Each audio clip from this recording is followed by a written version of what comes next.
This is The Rundown. I'm Hari Srinivasan. Joining us from The Economist is Brendan Greeley here in our newsroom. You've spent the night on an IRC and an internet relay chat to help kind of dig a new level of depth into this WikiLeaks story that keeps going and going. A lot of websites around the world have reported been taken down. And you're talking to the group of people. I guess it's not really even a group. You're talking to some of the people responsible.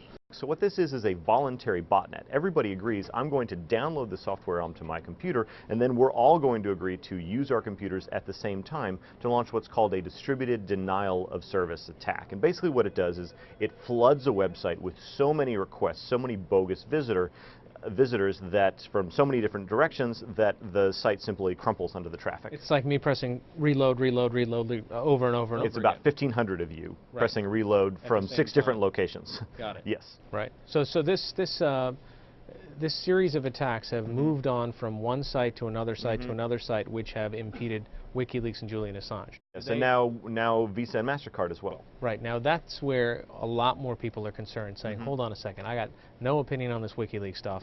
I'm trying to pay for my taxi cab, and I can't do it. Why would this all be interconnected? So they see themselves as protesters. They have a very broad, so I went back onto the channel where I was last night talking to them, and I asked them some more questions, and we talked a lot about the definition of free speech.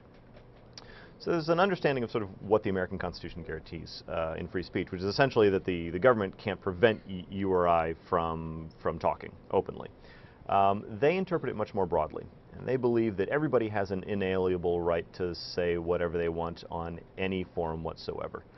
Again, I can't attribute this to everybody within the movement, but this was the sense that I got in the chat room, was that there was a broadening of that definition, or they understood it much more broadly, and they understood that Visa and MasterCard and PayPal and PostFinance were all inhibiting WikiLeaks' right to free speech.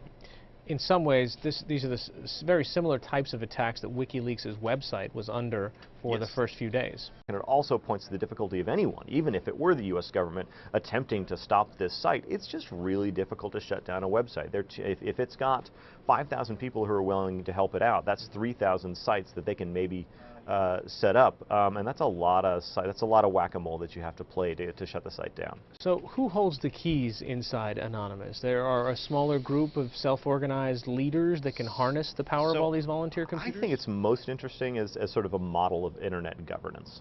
So there are several checks on power within Operation Payback, this sort of smaller group that's working sort of as part of Anonymous. They refer to each other as Anons. There are about 10 people who have the ability to actually launch an attack. However, they can't just randomly launch an attack. And in order to do it, you have to go on this IRC chat, and anyone can suggest a target.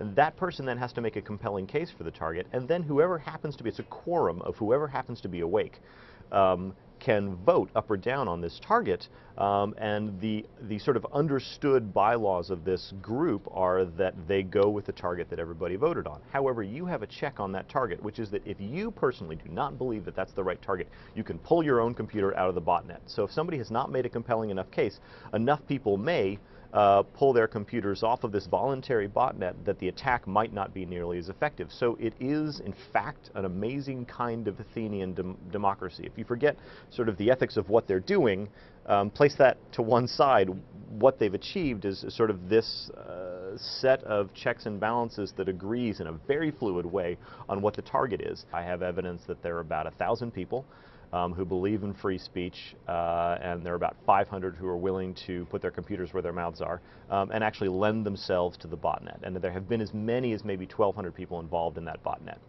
All right, Brendan Greeley from The Economist, a technology correspondent. Thanks so much for your time. Thank you for having me in. This is The Rundown. I'm Hari Srinivasan. Stay with us.